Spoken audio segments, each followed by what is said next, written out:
కాకపోతే ఏంటంటే సహేతుకమైన విమర్శ ఎప్పుడు ఉంటుంది. అది ప్రజాస్వామ్యంలో ఆ విమర్శ ఉండాలి. ఆ విమర్శ ఉంటేనే పాలకులకు కూడా గుచ్చుకుంటుంది. వాళ్ళు కూడా సరిదేసుకోవడానికి ఉపయోగపడుతుంది. ఇప్పుడు మనం డొనాల్డ్ ట్రంప్ మీద ఎన్ని రకాలుగా మీమ్స్ చూస్తామండి, ట్రోల్స్ చూస్తాము. విపరీతంగా ఇంగ్లీష్ ఛానల్స్లో ఒక ప్రెసిడెంట్ మీద ఇంత ఘోరంగా మాట్లాడతారా అని చూస్తే మనకు అర్థమవుతుంది. ఇప్పుడు నరేంద్ర మోదీ మీద చూడండి, విపరీతంగా ట్రోల్స్, విపరీతంగా మీమ్స్. ఆ ఎక్స్ ఓపెన్ చేయాలంటే భయం, అంత ఘోరంగా జరుగుతుంది. సో విపరీతమైన దాడిని మనం సహించకూడదు, కానీ సహేతుకమైన విమర్శని ఆహ్వానించవచ్చు. అది మీకే మంచిది, మీరు సరి చేసుకోండి. మీకు ఒక అవకాశం ప్రజలు కల్పిస్తున్నారు. మీడియా బాధ్యత మీడియా చేసింది. జస్ట్ సంపన్న ముఖ్యమంత్రులు డేటాను తీసి దాన్ని జనం ముందు పెట్టడానికి ట్రై చేసింది. అంతేగాని అదే తప్ప, అదే పాపమా, అదే శిక్ష అంటే అది కనీసం ఆ వార్తను వార్తలకు కూడా ఇచ్చే అధికారం ఎవరికి లేదా? మేము ఇవ్వకూడదా? అదే జగన్మోహన్ రెడ్డి అధికారంలో ఉన్నప్పుడు మాత్రం ఇవన్నీ తప్పులు కాదు. జగన్మోహన్ రెడ్డి ఎన్నైనా తిట్టొచ్చు, ఎన్నైనా అనొచ్చు. అంటే మీడియా వైఖరి గురించి చెప్తున్నాను నేను. మీరు అంటే చంద్రబాబు నాయుడు చేసినటువంటి విమర్శలు కానివ్వండి, పవన్ కళ్యాణ్ చేసినటువంటి విమర్శలు కానివ్వండి, అంతా అరాచకం జరుగుతుందని అనేవాడు అన్నారు కదా. అంటే నేను చెప్పే మాటలు తప్పు అయితే మీరు ఒకసారి ఆ ఏదైతే 3 years 4 years బ్యాక్ వాళ్ళు ఏదైతే బహిరంగ సభల్లో మాట్లాడిన వీడియోలు ఒకసారి తీసి చూసుకోవచ్చు, ఎవరికైనా నమ్మకం లేకపోతే. కాబట్టి ప్రతిపక్షంలో ఉన్నప్పుడు సాధారణంగానే అధికార పక్షం మీద ఒత్తిడి ఉంటుంది, కొన్ని మాటలు అంటారు, ఇది సహజం. ప్రజలు కూడా అధికార పక్షం మీద కొంత సహేతుకమైనటువంటి విమర్శ చేస్తారు. దాన్ని ఒక విమర్శలాగా చూడాలి తప్ప అదేదో మహాపాపంలాగా, మాకేదో పెద్ద పెద్ద శిక్షలు వేసేలాగా, భయంకరమైన బండబూతులు.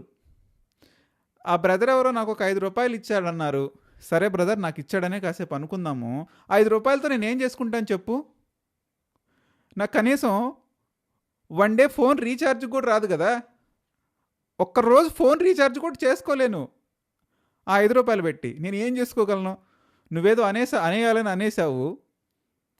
సో నేనే నిన్ను అడుగుతున్నాను ఇప్పుడు. నేను అదే మాట అంటాను, నీకు 10 రూపాయలు ఇచ్చారు టీడీపీ వాళ్ళు అంటాను, నువ్వు యాక్సెప్ట్ చేస్తావా? నువ్వు తీసుకుంటావా? నీకు అంత సెల్ఫ్ రెస్పెక్ట్ లేదా?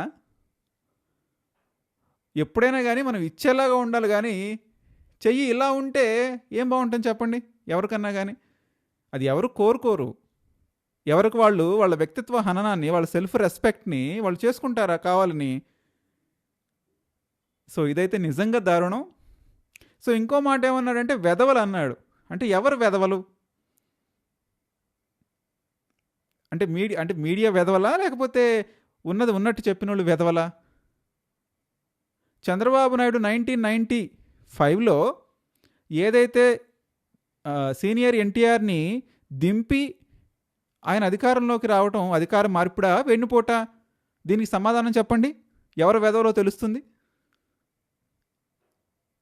సో చాలా రాజకీయం అంటే ఒక్క ప్రశ్నతోనే ఆగదు బ్రదర్, చాలా ఉంటాయి దీని వెనక.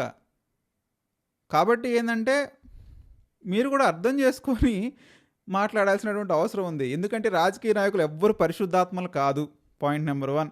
వీళ్ళందరూ పైనుంచి దిగొచ్చినటువంటి దేవదూతలు ఎవ్వరూ కాదు.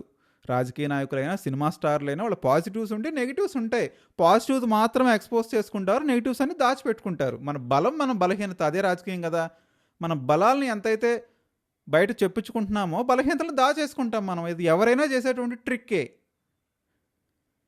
సో అలాంటి ఒక బ్యాడ్ అండ్ వరస్ట్ ఎక్స్పీరియన్స్ నాకు ఎదురవటం జరిగింది. నేనైతే చాలా అంటే బాధపడట్లేదు, చింతిస్తున్నాను నేను యాక్చువల్లీ. అంటే బాధకి చింతకి కొంత డిఫరెన్స్ ఉంది. చింతించటం అంటే ఇట్లాంటి వ్యక్తులు ఆ రాజకీయ పార్టీలో ఉంచుకోవటం కూడా ఆ రాజకీయ పార్టీల యొక్క దౌర్భాగ్యం అనమాట. నీ తప్పు నువ్వేంటో కొంత తెలుసుకోగలిగితే నువ్వు దాన్ని సరి చేసుకోవచ్చు. నీకు అధికారం ఉంది, 3 సంవత్సరాలు సరి చేసుకోండి. మీరు అధికారంలోకి మీరే కంటిన్యూ అవుతారు. కేవలం ఒక మీడియా మాత్రమే అధికారాన్ని, అధికార కేంద్రాలని కనుక అప్పగించగలిగితే, ఒక సీఎంని ఒక పిఎంని చేయగలిగితే, ఇదే చంద్రబాబు నాయుడు, ఇదే జగన్మోహన్ రెడ్డి వాళ్లే సీఎంలుగా కంటిన్యూ అయ్యేవాళ్ళు. ఇక సీఎం పదవి దిగిపోయేవాళ్ళు కాదు, ఇక వాళ్లే ఉండేవాళ్ళు. సో ఎందుకంటే మీడియా పాత్ర చాలా తక్కువ, చాలా అంటే చాలా తక్కువ. మీడియా కంటే కూడా జనంలో ఉన్నటువంటి అభిప్రాయాలను పసిగట్టితే మీకు అధికారం వస్తుంది కానీ బ్రదర్, మీరు మమ్మల్ని తిట్టినంత మాత్రాన, మమ్మల్ని వెధవలన్నంత మాత్రాన మీకు ఒరిగేది ఏమి రాకపోగా, మీరు కూడా అప్పుడు జగన్మోహన్ రెడ్డి ప్రభుత్వంలో మీరు ఏదైతే విమర్శలు చేశారో, ఏ విధంగా అయితే ప్రవర్తించారో, ఏ రకంగా అరాచకం జరుగుతుందన్నారో, అవినీతి జరుగుతుందన్నారో, అకృత్యాలు జరుగుతున్నాయన్నారో, ఇది కాకుండా ఎన్ని మాటలు అన్నారో అదంతా ఇప్పుడు ఒక అద్దం పెట్టుకొని మిమ్మల్ని మీరు చూసుకున్నట్టు అనమాట. రిఫ్లెక్షన్, ఆ రిఫ్లెక్షను మీ మీద పడుతుంది. సో అప్పుడు వాళ్ళకి ఏదైతే పరిస్థితి ఎదురైందో రేపు మీకు అది ఎదురవడం పెద్ద కష్టమేం కాదు. అంటే ఈ రకంగా మీరు బిహేవ్ చేస్తే. ఇప్పుడు ఎమ్మెల్యేలు అవినీతి చేస్తున్నారని వాళ్ళ మీడియానే రిపోర్ట్ చేస్తుంది. సరిదిద్దుకోమనండి. నిన్నటికి నిన్న చంద్రబాబు నాయుడు బోండాబొమ్మ ఒక మీటింగ్లో కలిసి ఒక వ్యక్తితో కలిసి డయాస్ పంచుకున్నాడు. దాన్ని పంచుకోవద్దు అంటే అది ఏ రకమైన రాజకీయ సాంప్రదాయానికి తెరతీస్తుంది? కనీసం ఇతర పార్టీ వ్యక్తులతోటి కలిసి డయాస్ కూడా పంచుకున్నటువంటి స్థితిలోకి, సందర్భంలోకి నాయకులు నెట్టేస్తున్నారా? అంత సీనియర్ మోస్ట్ ముఖ్యమంత్రి కదా, ఎందుకు అనాల్సి వచ్చిందన్నమాట?